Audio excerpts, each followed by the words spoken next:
മഴത്തോരു മുൻപിൽ പുത്തൻ സ്റ്റോറിയിലേക്ക് ഏവർക്കും സ്വാഗതം. ഈ സ്റ്റോറി ഇഷ്ടപ്പെടുവാണെങ്കിൽ സബ്സ്ക്രൈബ് ചെയ്യണേ, അതുപോലെ സപ്പോർട്ട് ചെയ്യണേ. അങ്ങനെ ഗംഗാധരനാണെങ്കിൽ കൊല്ലപ്പള്ളിയിൽ നിന്ന് പോകാനായിട്ട് ഒരുങ്ങിയാണ്. അപ്പം ഇറങ്ങി വരുമ്പം രാജീവ് പെട്ടിയൊക്കെ വാങ്ങിക്കുന്നുണ്ട്. ഇവൻ ചോദിക്കാൻ, ഗംഗേട്ട ഇപ്പോഴേ പോകണമായിരുന്നോ? ഞങ്ങൾ പോയതിന് ശേഷം ഗംഗേട്ടൻ പോയാൽ പോരെ? ഗംഗേട്ടൻ ഇവിടുന്ന് എസ്കേപ്പ് ആവുന്ന പോലെയാണ് തോന്നുന്നത്. അപ്പം ഗംഗാധരൻ പറയാണ്, എങ്ങോട്ട് എസ്കേപ്പ് ആവാനാ? നീയൊക്കെ 2 ദിവസം കഴിയുമ്പോൾ അങ്ങ് പോവും. പിന്നെ നിനക്കൊക്കെ എപ്പോഴെങ്കിലും ലീവ് കിട്ടിയാലല്ലേ വരാൻ പറ്റൂ. ഞാനങ്ങനല്ലല്ലോ. എനിക്കിവിടുന്ന് ഒരു 10 മണിക്കൂർ യാത്രയല്ലേ ഉള്ളൂ. എപ്പം ആവശ്യമുണ്ടെങ്കിലും നീലഗിരിയിൽ നിന്ന് എനിക്ക് ഇങ്ങോട്ട് വരാമല്ലോ എന്ന് ഗംഗാധരൻ പറയാണ്. ഇപ്പം നമ്മളെന്താ ചെയ്യേണ്ടത് ഗംഗേട്ടാന്ന് ശിവൻ ചോദിക്കുന്നത്. നമ്മളെന്ത് ചെയ്യാൻ? അല്ല, വൈജ സംസാരിക്കാൻ പറ്റുന്ന സമയം തൊട്ട് അവൾ അലീനയോടും ബാലേന്ദ്രനോടും യുദ്ധം തുടങ്ങും. അപ്പം നമ്മളെന്ത് ചെയ്യണം എന്ന് ശിവൻ ചോദിക്കണം. നമ്മളെന്ത് ചെയ്യാനാ? അവൾ പറയുന്നതെല്ലാം കേൾക്കണം. ഈ ചെവി കൂടെ കേട്ട് ഈ ചെവി കൂടെ കളയണം. നമ്മളാണെങ്കിൽ അതിന് കൂടുതൽ മൈൻഡ് ചെയ്യേണ്ട ആവശ്യമില്ല എന്ന് ഗംഗാധരൻ പറയുകയാണ്. അവൾക്ക് തോന്നണം നമ്മൾ അവളുടെ കൂടാണെന്ന്. പക്ഷെ നമ്മൾ മനസ്സുകൊണ്ട് ബാലേന്ദ്രൻ്റെ കൂടെ ആയിരിക്കണം എന്ന് ഗംഗാധരൻ പറഞ്ഞു കൊടുക്കുകയാണ്. നമ്മൾ അവൾ പറയുന്നതൊന്നും വലിയ സപ്പോർട്ട് കൊടുക്കണ്ട എന്ന് ഗംഗാധരൻ പറയാണ്. എന്തായാലും ഞാൻ അമ്മയൊന്ന് കണ്ടിട്ട് വരട്ടെ എന്ന് പറഞ്ഞിട്ട് ഗംഗാധരൻ നേരെ മുത്തശ്ശി എടുത്തൊരു ചെല്ലിയാണ്. മുത്തശ്ശിയാണെങ്കിൽ ഇങ്ങനെ ആലോചിച്ചിട്ടിരിക്കുകയാണ്. എന്താണ്, നീ പോവുകയാണോ മോനെ എന്ന് മുത്തശ്ശി ചോദിക്കണം. ആ, ഞാൻ പോവും അമ്മേ. ഞാനാണെങ്കിൽ നേരെ ഇങ്ങോട്ട് പോരുന്നതല്ലേ, ഇവിടുത്തെ പ്രശ്നങ്ങൾ ഒക്കെ തീർക്കാൻ വേണ്ടി ഫ്ലൈറ്റ് ഇറങ്ങി നേരെ ഇങ്ങോട്ട് പോരുന്നതാണ്. എപ്പോൾ വേണമെങ്കിലും വരാമല്ലോ. നീലഗിരി 10 മണിക്കൂർ യാത്രയല്ലേ ഉള്ളൂ നീലഗിരിയിലേക്ക്. അതുകൊണ്ട് ഞാൻ എപ്പോൾ വേണമെങ്കിലും വരാമല്ലോ. അല്ല മോനെ, വൈജയുടെ പ്രശ്നമൊക്കെ എന്താവും? അതൊന്ന് ഒത്തുതീർപ്പാക്കിയിട്ട് പോയാൽ പോരെ? അപ്പം ഗംഗാധരൻ പറയാണ്, അതത്ര പെട്ടെന്ന് ഒത്തുതീർപ്പാവുമെന്നത് തോന്നുന്നില്ല. എന്താ മോനെ അങ്ങനെ പറഞ്ഞത്? അവളെന്നും ഇങ്ങനെ ജീവിക്കണമെന്നാണോ നീ പറയുന്നത്?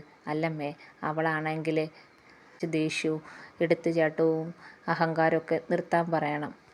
ബാലേന്ദ്രൻ്റെ മുന്നിൽ ഭീഷണിയായിട്ട് ഒന്നിനും ചെല്ലേണ്ട ആവശ്യമില്ല. അത് ബാലേന്ദ്രൻ്റെ മോളാന്നല്ലേ പറയുന്നത്. അങ്ങനെ തന്നെ അവരങ്ങ് ജീവിച്ചോട്ടെ. ആ കൊച്ച് ആർക്കും ഒരു ശല്യമില്ലല്ലോ. ഈ പറയുന്ന നമ്മുടെ വൈജയും അത്ര ശരിയല്ലല്ലോ. അവൾക്കും ഉണ്ടല്ലോ നശിച്ച ഭൂതകാലം. പിന്നെ എന്തിനാ അവൾ അറിഞ്ഞു വെച്ചുകൊണ്ട് ബാലേന്ദ്രനോട് വഴക്കുണ്ടാക്കാൻ പോകുന്നത്? ജയിക്കാൻ വേണ്ടി അവൾ പല കടുത്ത തീരുമാനം എടുത്തുന്നിരിക്കും. പക്ഷേ അമ്മ അതിനൊന്നും സപ്പോർട്ട് ചെയ്യല്ലേ. അമ്മ അവളെ പറഞ്ഞ് തണുപ്പിക്കണം. അവളെ പറഞ്ഞ കാര്യങ്ങൾ മനസ്സിലാക്കണം. അവളെ കാര്യങ്ങൾ പറഞ്ഞ് മനസ്സിലാക്കി ബാലേന്ദ്രൻ്റെ കൂടെ തന്നെ നിർത്താൻ അമ്മ ശ്രമിക്കണം എന്ന് പറയാണ്. മുത്തശ്ശൻ കരച്ചിൽ തുടങ്ങുകയാണ്. ഇനി എന്തൊക്കെ കാണണം മക്കളെ? ഇതൊക്കെ ഇങ്ങനെ കണ്ടിങ്ങനെ കിടക്കാനല്ലേ എനിക്ക് പറ്റത്തുള്ളൂ.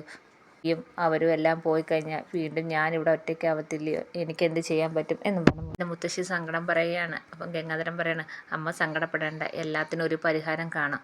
ഞാൻ പറഞ്ഞതുപോലെ വൈകിയെടുത്ത് കാര്യങ്ങളെല്ലാം പറഞ്ഞ് മനസ്സിലാക്കണം എന്നും പറഞ്ഞ് മുത്തശ്ശി ഒന്ന് കെട്ടിപ്പിടിച്ച് ആശ്വസിപ്പിക്കുകയൊക്കെ ചെയ്യുന്നുണ്ട്. എന്നെങ്കിൽ ഞാൻ ഇറങ്ങും അമ്മേ. എന്ന വഴിയിൽ കടപ്പാട്ടൂരി കയറി ബാലേന്ദ്രനെ കണ്ട് സംസാരിച്ചിട്ടേ പോകത്തുള്ളൂ. അത് വേണം മോനെ. അവനോട് കാര്യങ്ങളൊക്കെ പറഞ്ഞ് മനസ്സിലാക്കണം.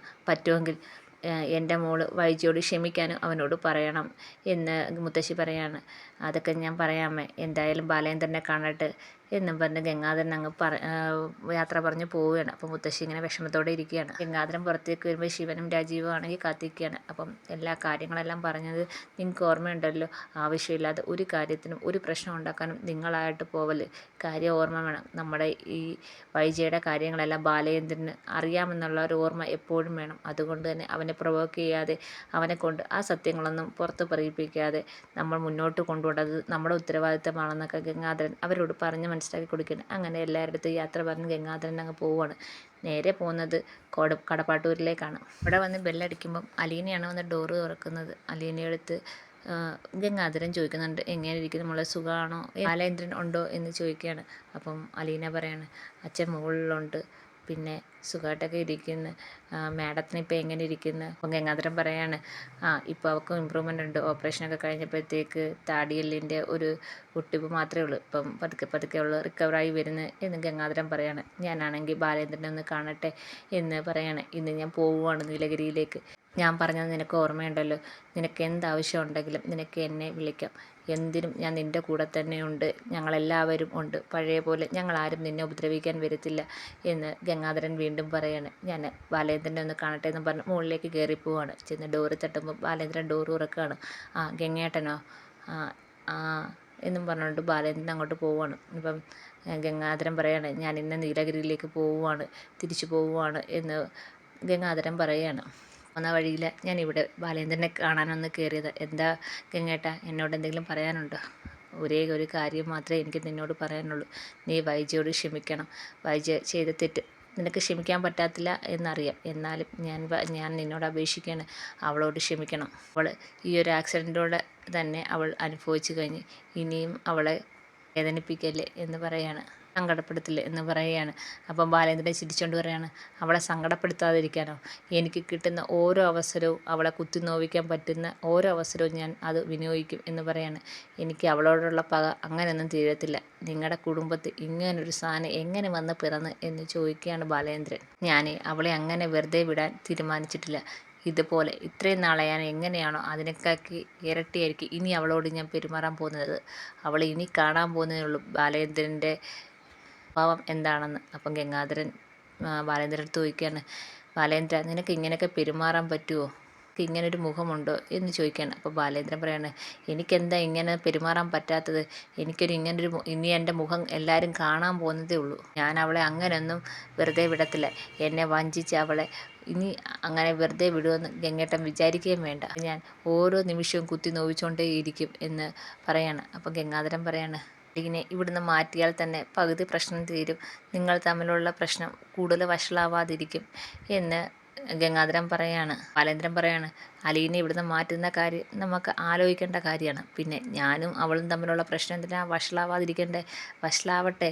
അവൾ ഒരു സമാധാനവും ഇല്ലാതെ നടക്കണം. അതാണ് എനിക്ക് വേണ്ടുന്നത് എന്ന് ബാലേന്ദ്രൻ പറയാണ്. അപ്പം ഗംഗാധരൻ ചോദിക്കുകയാണ്, അത്രയും ക്രൂരമായിട്ട് അവളോട് പെരുമാറണോ എന്ന് ചോദിക്കുകയാണ്.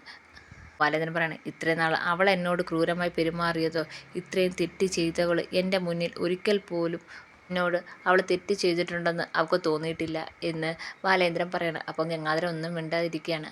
ഞാൻ ഒരിക്കലും ബാലേന്ദ്രൻ്റെ സൈഡിൽ തെറ്റുണ്ടെന്ന് പറയുന്നില്ല.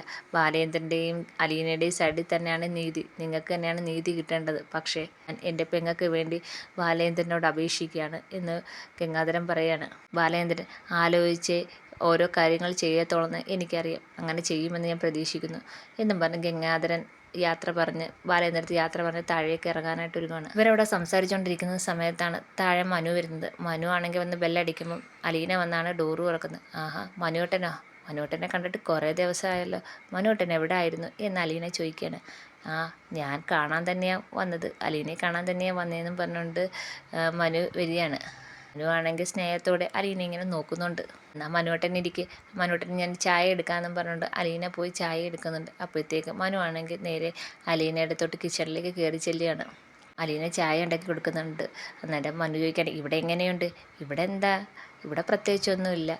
ഞാനും അച്ഛനും 2 പെൺമക്കളോടെ സുഖമായിട്ട് ജീവിക്കുന്നു. വേറെ പ്രത്യേകിച്ച് കുഴപ്പമൊന്നുമില്ല എന്ന് പറയാണ്. എനിക്കെന്തിനും കൂട്ടായി എൻ്റെ അച്ഛനുണ്ടല്ലോ കൂടെ എന്ന് അലീന പറയണം. അപ്പം മനു ചോദിക്കുകയാണ്, ഞാനും ഇല്ലേ നിൻ്റെ കൂടെ എല്ലാ കാര്യത്തിലും? അലീന ചോദിക്കുകയാണ്, ഉണ്ടോ, മനുവേട്ടനുണ്ടോ എന്ന് ചോദിക്കുകയാണ്. മനു ആണെങ്കിൽ അലീനയുടെ കൈ പിടിച്ചിട്ട് പറയാണ്, നിൻ്റെ കൂടെ എല്ലാത്തിനും ഞാനുണ്ട്, എപ്പോഴും ഞാനുണ്ട് എന്നും പറഞ്ഞു മനു ആണെങ്കിൽ സ്നേഹത്തോടെ അലീനയെ നോക്കുവാണ്. അലീനയും തിരിച്ച് അതുപോലെ ഒരു സ്നേഹത്തോടെ നോക്കിയാണ്. അങ്ങനെ അവർക്ക് രണ്ടുപേർക്കും ഇങ്ങോട്ടും ഇഷ്ടം തോന്നി തുടങ്ങിയാണ്. അപ്പോൾ മനു ആണെങ്കിൽ അലീനയുടെ അടുത്ത് പറയാണ്, നീ ഒരിക്കലും ഒറ്റയ്ക്കല്ല, നിൻ്റെ കൂടെ ആരില്ലെങ്കിലും ഞാൻ എപ്പോഴും നിൻ്റെ കൂടെ കാണും എന്ന് മനു പറയാണ്. അങ്ങനെ മനു പറയുന്നത് കേട്ട് സന്തോഷത്തോടെ സ്നേഹത്തോടെ ഇങ്ങനെ അലീന മനുവിനെ നോക്കിക്കൊണ്ടിരിക്കുമ്പോഴാണ് ഗംഗാധരൻ ഇറങ്ങി വരുന്നത്. അപ്പോഴത്തേക്ക് ഗംഗാധരൻ ഇറങ്ങി വരുന്നുണ്ട്. മനു അങ്ങോട്ട് ചെല്ലുകയാണ്. വല്യച്ഛൻ ഇവിടെ ഉണ്ടായിരുന്നു. ആ പോകുന്ന വഴിയിൽ ബാലേന്ദ്രനെ ഒന്ന് കണ്ടിട്ട് പോവാമെന്ന് വിചാരിച്ച് അലീനയാണെങ്കിൽ ചായ എടുക്കാൻ കിച്ചണിലേക്ക് പോവുകയാണ്. അങ്കിൾ എന്തോ പറഞ്ഞ് എന്ന് മനു ചോദിക്കുകയാണ്. അപ്പോൾ ഗംഗാധരൻ പറയാണ്, ബാലേന്ദ്രൻ്റെ പകയും ദേഷ്യമൊന്നും ഇതുവരെ അടങ്ങിയിട്ടില്ല. ബാലേന്ദ്രൻ വൈജ റിക്കവറായി വരുന്നതും കാത്തിരിക്കുകയാണ് അടുത്ത യുദ്ധത്തിനായി. ചോദിക്കുകയാണ്, വലിയച്ഛ ഇതിനെന്താ ഒരു പരിഹാരം എന്ന് ചോദിക്കുകയാണ്. അപ്പം ഗംഗാധരൻ ഇങ്ങനെ ആലോചിച്ചിട്ട് പറയാണ്, എന്ത് പരിഹാരം? വൈജ ബാലേന്ദ്രൻ്റെ മുന്നിൽ അടങ്ങി ഒതുങ്ങി ജീവിക്കുക, അത് മാത്രമേ ഉള്ളൂ ഇതിനുള്ള പരിഹാരം. അങ്ങനെ ബാലേന്ദ്രൻ ഇനി സ്നേഹത്തോടെ മാറ്റിയെടുക്കാൻ പറ്റും. അല്ലാതെ ബാലേന്ദ്രനോട് കൊമ്പ് കോർക്കാൻ ചെന്ന് കഴിഞ്ഞാൽ ബാലേന്ദ്രൻ അതിനേക്കാൾക്ക് വലിയ പ്രശ്നം ഉണ്ടാകും. നമ്മൾ ഇത്രയും നാൾ കണ്ട ബാലേന്ദ്രനല്ല ഇപ്പം കാണാൻ പറ്റുന്നത്. ബാലേന്ദ്രന് ഇപ്പോഴും വൈജയോട് ദേഷ്യവും പിണക്കവും ഒക്കെ ഉണ്ട്. പിന്നെ ബാലേന്ദ്രൻ്റെ കുറ്റം പറയാൻ പറ്റത്തില്ല. എല്ലാവരും കൂടെ അവനെ ചതിച്ചതല്ലേ, അറിഞ്ഞു വെച്ചോണ്ടല്ലേ എല്ലാവരും കൂടെ ചതിച്ചത്. അതുകൊണ്ട് തന്നെ ആ ഒരു പക നമ്മളോടെല്ലാം കാണും, പ്രത്യേകിച്ച് വൈജയോട് എന്ന് ഗംഗാധരൻ പറയാണ്. അവളുടെ സ്വഭാവം മാറാതെ ഇതിനൊരു പരിഹാരം കാണാൻ പറ്റത്തില്ല എന്ന് ഗംഗാധരൻ മനുവിൻ്റെ അടുത്ത് പറയുകയാണ്. ഇങ്ങനെ അതിനെക്കുറിച്ച് ഇങ്ങനെ ആലോചിച്ചുകൊണ്ടിരിക്കുകയാണ്. ഇതൊക്കെയാണ് വരാൻ പോകുന്ന വിശേഷം. എല്ലാവർക്കും ഇഷ്ടപ്പെട്ടെങ്കിൽ സബ്സ്ക്രൈബ് ചെയ്യണേ, സപ്പോർട്ട് ചെയ്യണേ.